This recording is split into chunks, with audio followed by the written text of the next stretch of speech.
Hello, guys. This is Avcoor, and I want to do a character review on Ray Poward. And in the earlier video, I explained that Ray Poward's a good character, but there are some weaknesses that come when being a free-to-play player and getting this character. So this is where I got the character from. I should have got Lance Bean, but let's go into why this is the case. I think as a hero, Ray Poward is actually um for more advanced players, he's not a easy pick up and run character. I'm learning that when I was playing him. I played him in PvP, and he requires a little bit of mastery. Stat wise, he's on point. His burst damage is extremely good. His move is extremely good. His damage is extremely good. He has low HP, but there are ways to get around that. He doesn't assist other players. He's made for PvP. His control is low, so he's not stunning anybody with his skills, and that's fine. He's a PvP player, and that's where he belongs.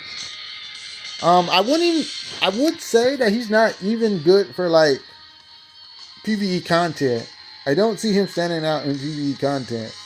He's not like a armored build where you can play him in PvP and play him in PvE. Though I think armored build is better in PvE as opposed to PvP. That's just the way it goes. There's no way around that. I hate to say it, I love the character, but he's better in PvE. Let's go into skills. Illusion Bomb. This is one of his skills that gives him the mobility that they speak about on his stats. I'll show you right here. He goes, he switches, and he can attack from a distance. Illusion Bomb. Ray Poward fires a phantom bullet at the enemy straight ahead, dealing damage equal to 202.7% of attack, plus 6 651 damage. Where the phantom bullet vanishes, it creates a phantom version of Ray Poward. Use the skill again to switch places with the phantom. This is a really good skill. Like, this is where the learning curve comes in, because in PvP you have to place the phantom in an opportune spot. So like, you have to envision where you want to go, and you have to actually plan where you want to use this, or it can backfire horribly. So I'm learning that. I'm learning that a lot. I think Waltz of Death is a little easier to understand, but it too has some complicated mechanics when we get into the passives. So this dude starts to spin around and do lots of damage. There's more to it than that once we get to the passives.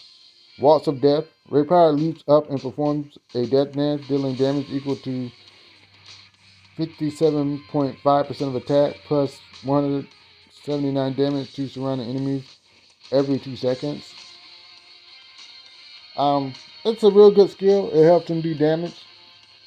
But remember, Ray has low HP, so you gotta like know that you're gonna deal damage to the enemy, because a lot of enemies hit bad. So don't go spamming it like an idiot, because you're gonna get hurt. Um, yeah, you're gonna get hurt using that skill. I learned that, and this is Ray Power's problem. This is where I suffer at. One of his best passives are hid behind like a 3-star electric air gun. But I'll explain this one. Phantom clones attack any enemy that Ray Powered attacks. Double waltz makes this dude lethal. You actually can think a little less, because you drop your clone down and it attacks, so you can like lock off areas. Like, if you want to kill the boss in the middle in order to get the damage bonus, double waltz helps that a lot. Double waltz is really good, but this is the problem with Ray Power. Some of his passives are so powerful that makes his skills usable. And if you're not like a paying player, or you're just starting out, he is not the character to use, because I can't even use double waltz, and that would really help me. But I can't use it because I don't have the electric air gun. You can get the electric air gun from Team Adventure. You can get it from Training ground. No, you can't. You can't get it from training ground. Let me check. I don't think you can get it from training ground. Let me check. I don't want to lie to anybody. I don't think you can get it from training ground. Nope, you can't get it from training ground. You actually have to get it from team mode and firearms master. That's the only way you can get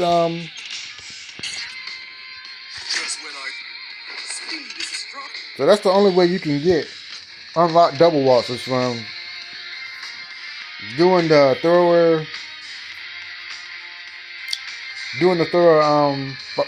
in firearms master and doing classic team adventure at higher levels. So this is one of his problems. And curtain call.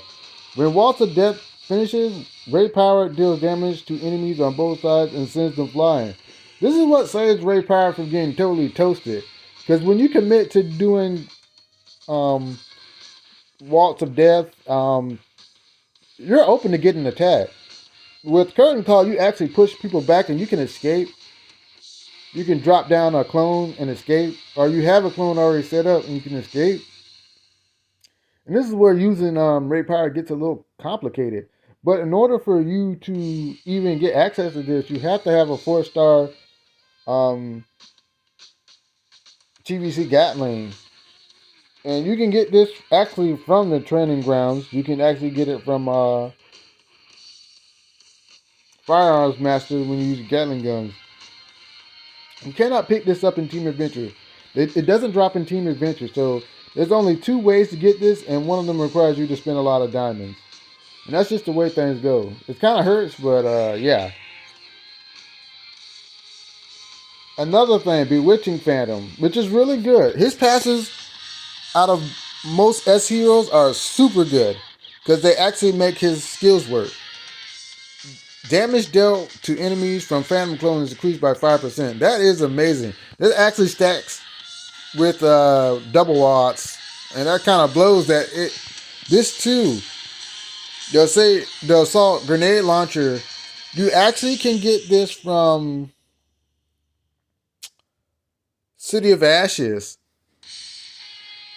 which kind of sucks because that's like at level 80 that you can unlock this, or you can buy it. Sometimes it will appear in the shop, in the weapon shop. Sometimes it will appear there. It's not there right now, but sometimes it does appear. So that kind of sucks. That really kind of sucks. And this guy's stuff is hid behind like some really like tough hurdles.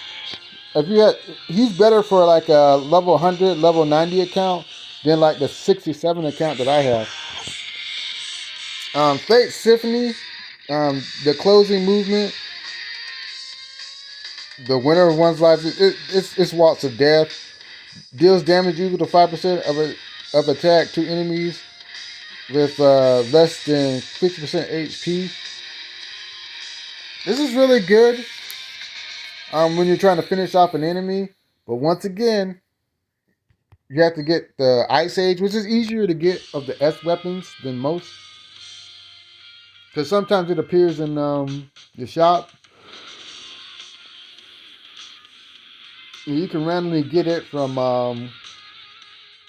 the thrower training grounds, but that's at a higher level. That's at the top level, so that's the problem with Ray Poward. I mean, he's a really good character, but some of his best stuff is like locked off. Weapons that Ray Poward uses are simple. And in fact, we shouldn't really be using weapons outside of this. Throwers are no good for Ray Poward because that means he's getting close. And he's not like Lance, where he can like push off and push away.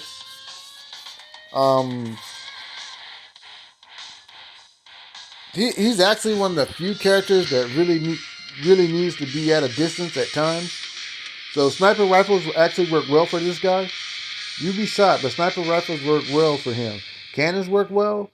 AK works well, and machine guns. Those do not work well. Rocket launchers actually work well. So, but out of all of them, there's like 2 weapons that really stand out. for me, that's sniper rifles and the assault rifle. So that's for me personally. People may change that because rocket launcher is actually good at a distance.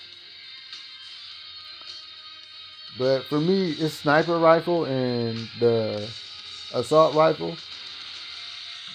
But more experimentation is needed because that's what I use when I fight with him sometimes. Your strategy is simple. Your goal is to stay away from the enemy until they're weakened by your attacks, then close in with walls of death and kill them. But your mobility is actually where you have to think, where you position and move great power across the board. Because once you master that, it gets real easy to win. But anyways, if you like my content, the like, share, subscribe button. I'll get back to you. Have a great day and goodbye.